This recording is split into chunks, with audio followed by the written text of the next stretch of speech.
Hi there and welcome. Valentine's Day is just right around the corner. I thought that this would be most fitting to now add that bit of dash and most important bit, and that is our fragrance. I have before you a selection, and by no means is this the only selection.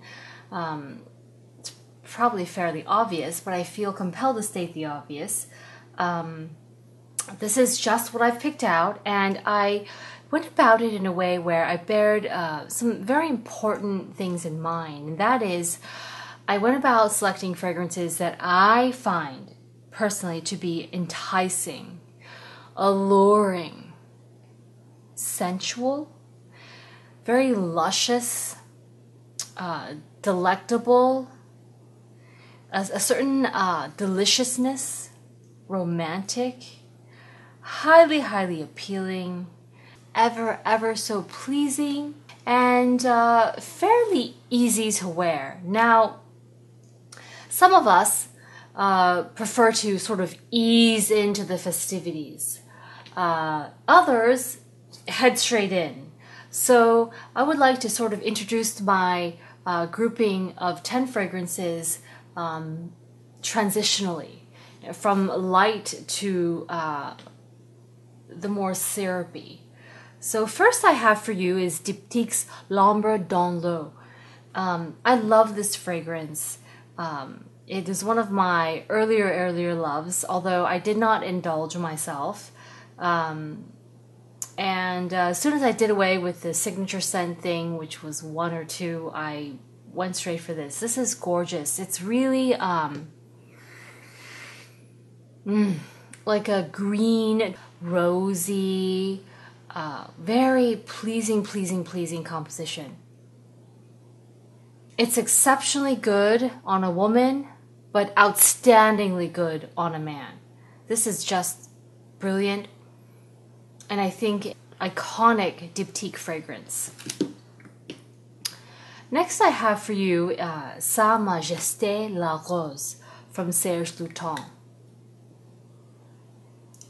Gosh, this is so beautiful. Rosy with some green and honey that really sort of anchors the whole composition. Very much a natural choice for a woman, an unexpected, disarming choice for a man. So beautiful and gorgeous. When I used to travel a great deal, I would always spritz on some of this after I landed, just to kind of help myself get acclimated. And so I find it very comforting, a fragrance. Now a little bit richer is this one. This is woodsy, sandal woodsy, and cacao, then rose. I would say it would be in that order.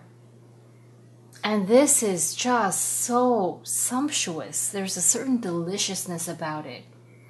I find it one of the most easy to wear fragrances ever, and equally as good on a man or a woman.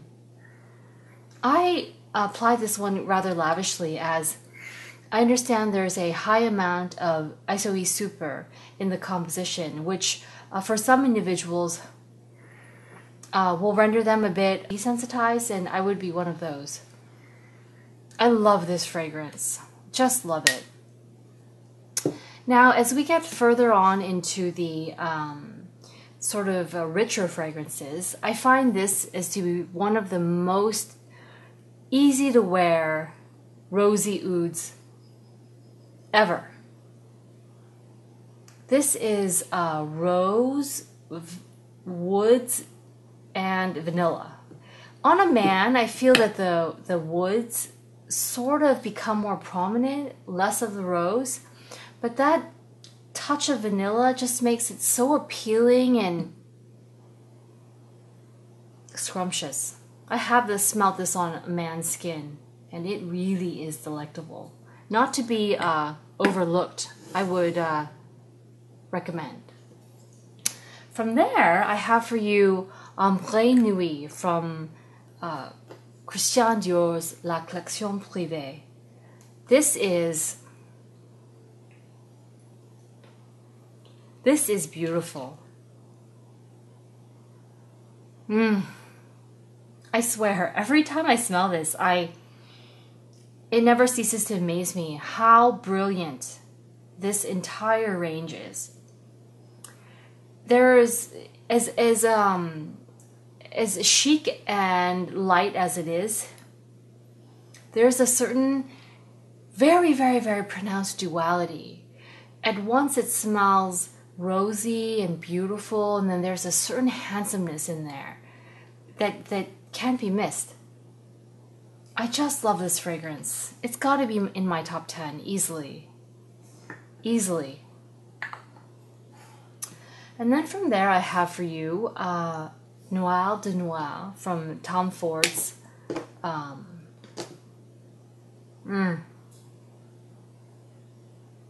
This is just beautiful.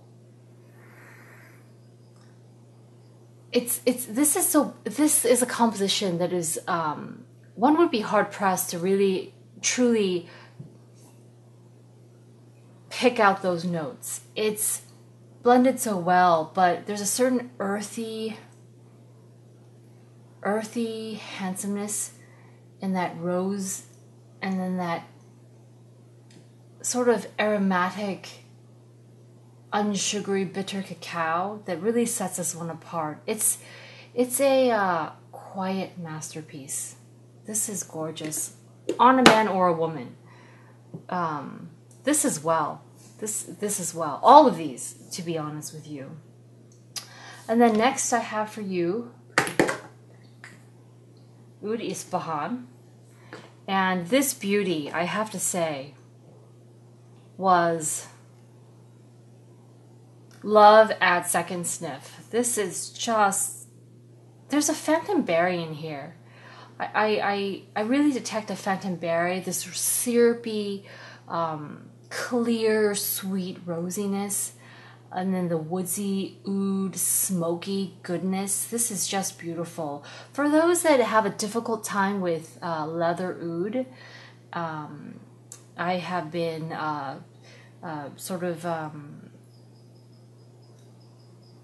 advising those viewers, for lack of a better word, when they come to me, gratefully come to me. This is a very good alternative, I think, to leather oud. I personally love leather oud on a man. I also love Oud Ispahan on a man. And for Valentine's Day, I think Oud Ispahan is the way to go. A great, great, great love of mine. Easily in the top 10. And then I have for you Lyric Woman. This is the extrait from Amouage. This is beautiful, rosy, dark, sultry, a little powdery, which I like in here, but typically I don't love powdery on man, woman, nor child. But this is done fairly well. I like this one. And I think this would be an unexpected choice on a man, but a natural, easy choice for a woman. And for the non-rose person, I have for you two selections. And that would be Agent Provocateur's La Jante, as well as Amouage Memoir Woman in the extrait version.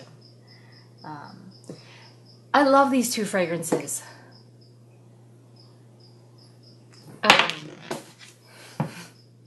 I love these two fragrances. This one is very syrupy. It's probably the most dense, rich, syrupy fragrance of the selection of 10 here. I think this would be amazing on a man. I have yet to smell this on a man, truth be told, but this is very good. Leathery, kind of dark. It's got a certain menacing quality in the best possible way. Agent Provocateur's L'Agent has this sort of bombastic appeal right at initial application, and then it slowly dies down from there. But of the two, I find this one the most seductive of the two. But because it's so bombastic initially, and then it's simmers down in the following 2 hours or so. Either one is fine. I'm slightly more partial to the Amouage though.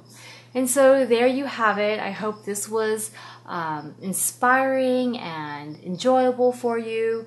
It was my pleasure. Thank you ever so much.